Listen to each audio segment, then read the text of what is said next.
Bhole Baba Ki Jai. So we are here in Rieferath, Germany at the Bhole Baba Ashram, celebrating a magnificent Guru Purnima Day. Actually a whole celebration of several days, and here we are. And our friend Raghuvir, who some of you have heard on some of the Zoom satsangs, is here from Thailand. And I asked him to spend a few minutes with us, just catching us up, sharing. He always has some beautiful story to share and inspiration to help each one of us along our way. So, Bhole Baba Ki Jai, Raghuvir, thank you. Thank you. Is it over? No, it's just starting now. You begin Okay. speaking. Okay, I have to start speaking. Yes, why are you here? Why I'm here? And at this celebration, why do you come to all the melas?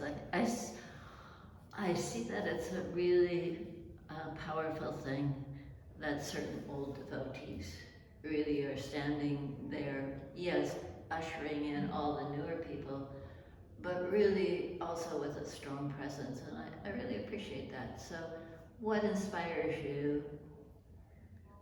What do you feel when you come and go to Navratris and Haidakhandi and your day by day? Where are you feeling Baba these days? Well, that happened actually in the years that I did spend time with Babaji, and at a certain point Babaji kept a speech about that he wanted us all to be determined towards our goals. And in my years that I was in Haidakhandi, I thought, I don't have any goals anymore. I don't want to have any goals. I want to be free of all that. I want to just, so, listening to that speech, I was thinking about all these things, and then the speech was over and the bhajans continued, and I leaned over to Babaji. I said, "But Baba, I don't have any goal." He said,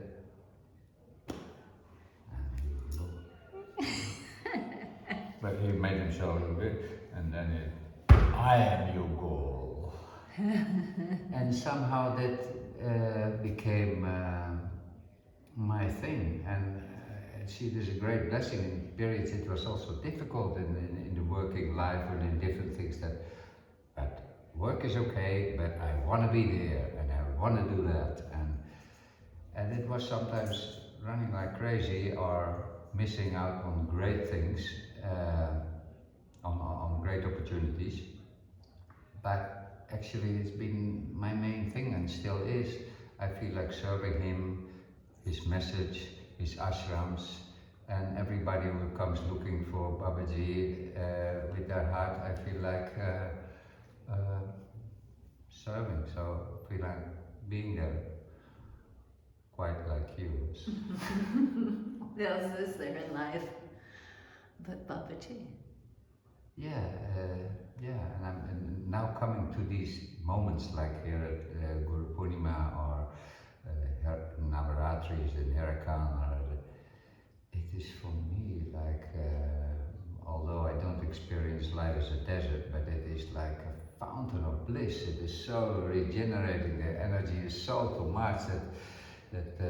much so fulfilling and so complete that. I wouldn't trade it for anything.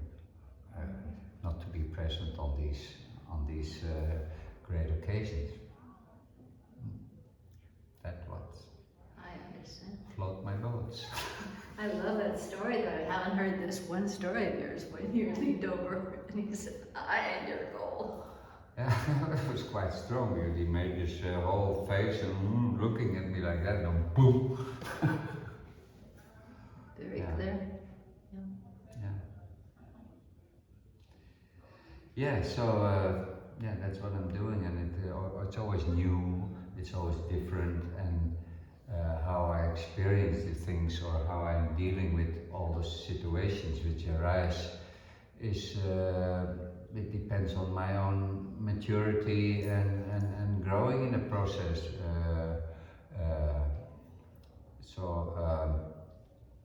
Yeah, that's an ongoing thing. Definitely. Yeah. I love what you said about, I don't want to be any place else. Sorry? I loved what you said about I don't want to be anyplace else than, in this situation serving Babaji at a big mela at this particular time. And I understand that because sometimes people talk about some kind of cataclysmic event happening or this or that, and where will you go, what will you do?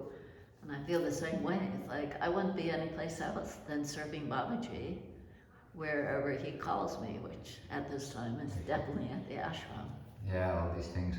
Of course, I listened very well to his warnings of the Kranti. And the first time I heard him say that, when I was just a couple of months or something in Haidakhandi, I immediately wrote my family from buy candles and batteries and put them in the cellar and prepare for this Kranti. They all thought I was not too well, and then I heard it more often. But now, as time goes on, I still believe, particularly now, I mean, it is 2 to 12 has long passed. It's really happening now, these things, but in one way, it's going to be like a liberation. It's going there because also his new world, what he spoke about, is about to emerge in the middle of all this crumbling situation, and I don't care at all. And Babaji said that you, in the middle of the storm, in the middle of the fire, and these things don't scare or worry me at all. Actually, it is more that can I keep my connection going? Can I hold on to your feet? That's a beautiful metaphor. Hold on to your feet. Yes. When in 1983 I had overstayed, I didn't get a visa anymore, and I had overstayed a month. And Babaji was always keeping check of who still has a visa or not, and he had not asked me for a while. We were traveling also, and all of a sudden, while we were in Gujarat, he said, "What's about your visa actually?" I said, "Well, I didn't manage to get one." He said, "Oh, then you have to go back to your country." I said, "Well, I can't even go back to my country, because if I go now, they'll put me in prison without a visa." I said, "And I don't have a country anymore also. I feel that you are my country." He said, no, you have to get your things organized. And he called somebody who was a high police chief from Bombay, and he said, "Can you help this man to get his papers all right?" And all of a sudden, a whole new thing was put in motion, and I had to leave the next day. And what? My things in Haidakhandi, we were traveling, and it was such a turbulent night. I don't think I slept at all. The next morning for Chandan, I thought this is the only moment that I can say something still, because particularly when he's traveling, there's this whole group of Indian devotees who is sticking to him like this. So when I made my pranam, I hold on to his feet, and I said, because I wanted to say it in Hindi, but I didn't. My Hindi was very poor, so I used the phrase of this song from Babaji, "O mera Bhole Baba, tu me sharano, keep me at your feet." And so I said that, but I don't know how it really, maybe it's a poetic way of thinking, of saying it. What does it mean? No, please, I want to hold on to your feet. Well, keep me at your feet. And he said, "What?" And I said it. I said I didn't want to be. I knew that he was going to. So I said it again, looking at straight into his eyes and holding on to his feet. He said, "What?" again. And I thought, no.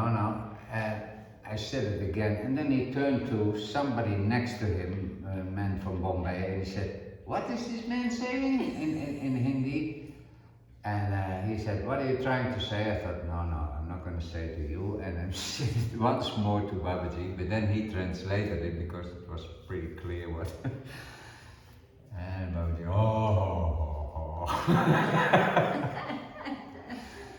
And yeah, but that is, I can only be grateful that I have this desire so strong and that it is my pool, that the rest seems to be of much less value and becomes only better in time. But help me, at the end of the story, did you have to leave? Sorry? Did you have to leave?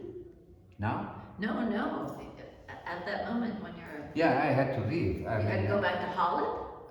Yeah, I had to first to Bombay. It took me 10 days to get my papers in order, and then I left to Holland. And another thing, not so funny, but it was hell. Just on the last moment that I was leaving, Babaji was sitting on the stairs, and I was thinking, oh, the last moment I see you, because I was all the time with him. So, and he looked at me from distance and he said, "And you have to write me for permission to come."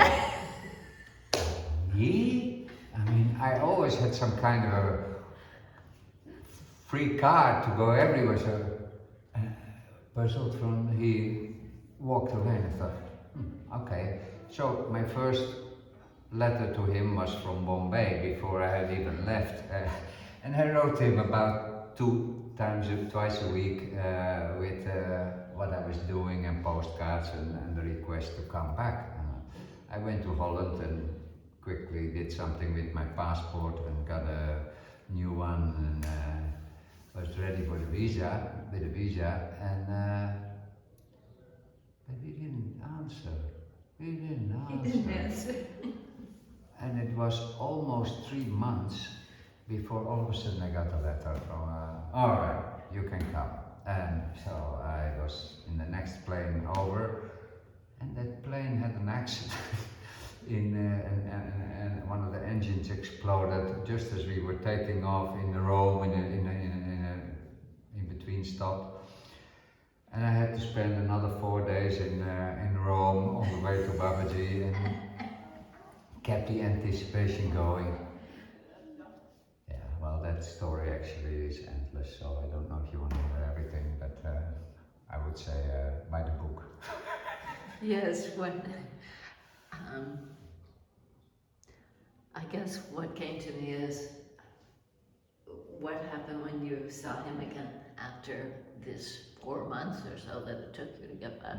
Well, that was the continuing story. Okay, sorry about that. We should buy his book. Yes, his book is amazing. One of the main activities I did in these months was buying presents for him, which I thought was beautiful. So I came back with all that stuff. And presents for Baba. I made pranam, and he was in Vrindavan on that moment. I made pranam, and the first thing that he said to me, "I didn't give you permission to come back." What? I said, "Yes, I have a letter." Well, I didn't have it on me. He said, "No, Moto." No. And so I was thinking, what is this? And I said, "Moto, I got your letter." Yeah. So every day, after several times a day, I came with things. But he was largely ignoring me, which was very unusual. And then at a certain point, after 2 days or something, which seemed like an eternity, he said, "You, go and get a mundam."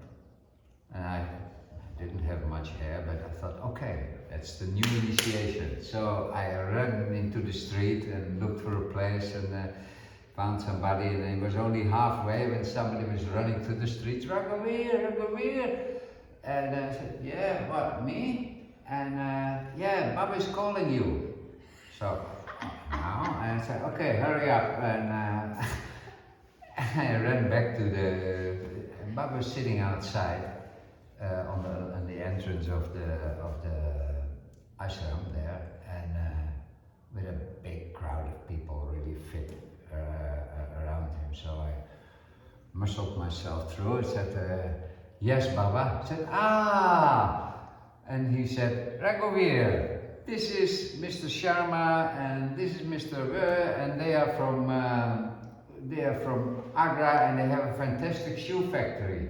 This is Raghuvir. He's a great businessman from Holland. He will buy all your shoes and do a great business for you. I was so happy with the beginning of the phrase when he said, this is Raghuvir. And then the story was, oh, this is a Leela.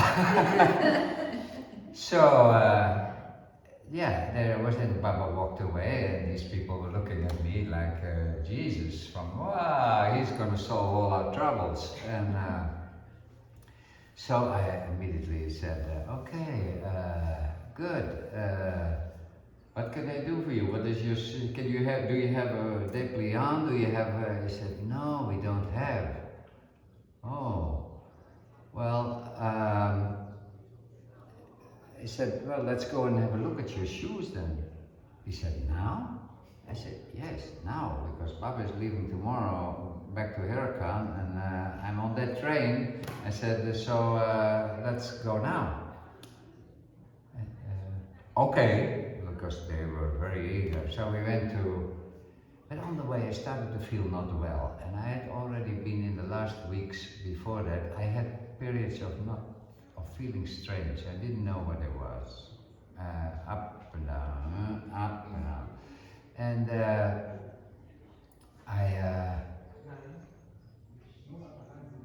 when I arrived at their house, they immediately came with tea and sweets and namkeen and I don't know what, lots of stuff they kept. And while they put all that stuff there, I started to, a fever came up and I started to feel not well and became worse and worse. And I more or less collapsed there. They said I need to lie down and sweating and I said I don't know what's wrong with me. They called the doctor and the doctor diagnosed probably malaria. That means I had it already in Holland and I didn't realize it was a relapse from the year before. Well, I had a horrible night of plus 40 fever and delirious. I don't even remember much of anything. And the next morning, the fever went down. So, okay, where are we or what do we have to do? So immediately I said, all right, can I see your shoes now? And I looked, of course, like if I had just risen from the dead.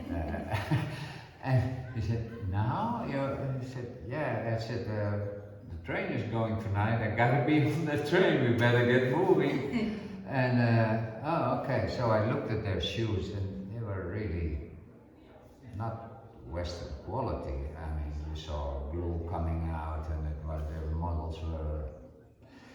So I thought, oh my God, how are we going to do this? How can I convey this without offending Babaji, who proposed me this? I said, okay, let's make a plan. Because I've just come from the West. I said, I suggest you make a nice brochure.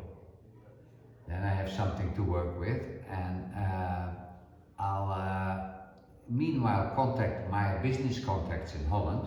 My brother is there, and we'll take care and warm up the situation for shoes, because honestly said I didn't do a lot of shoe business.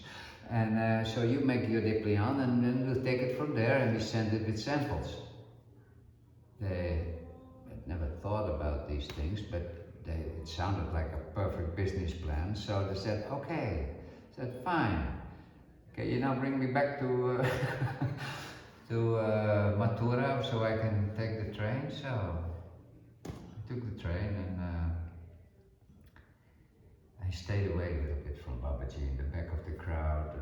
Didn't want too many questions, and we arrived in Haidakhandi and made a pranam, and I stayed a little bit out of focus not to be sent into some or the other lila. And then we went to the dam side to walk to Haidakhandi, but then my fevers came back and I collapsed. I fainted on the road and I was carried back to Haidakhandi and brought into hospital, and it took 2 weeks a week of hospital and a week of incredible loving care of Hanumanji. Ramesh Bhatt, beautiful man, wonderful devotee of Babaji, such a Hanumanji, Babaji called him. And he took care of me, and then I was fit again to come back to Haidakhandi. And all of a sudden things were like they always were. I was back in the shop, I was back in all the duties around Babaji, and it was, life was sunshine all the way. Interesting, the leelas that you had to go through and we continue to go through. Yeah, no, You this see is the life. same thing in our life. In the last 1.5 years, with all my blessings and fullness of Babaji in my life, I had a few serious accidents and a few challenges also. But I tell you that if you kept your sadhana and your focus right, then all this stuff that happens to you, whether it's physical or mental, you don't even believe in it anymore. It's just happening. It's like, well, the weather is bad, let's not focus too much about this, but let's do what needs to be done. It seems to be, if you have I see that also here with certain people who have, when you get older, sometimes there are serious challenges. But if you keep your focus on the divine, then you're much less touched by all of this. With that, we'll end this beautiful satsang with Raghuvir. What a precious time, Raghu. Thank you so much for sharing. And maybe we'll get back together again, but I know you have the big havan to get organized, but thank you for that. And we'll finish with that. Our sadhana, Baba said so many times, for devotees of God, for those who remember Om Namah Shivaya, you can walk through the fire. And definitely there's fires popping up here and there in our lives all the time and in the world as well. So we keep doing Om Namah Shivaya in our practice and truth, simplicity, and love. Thank you.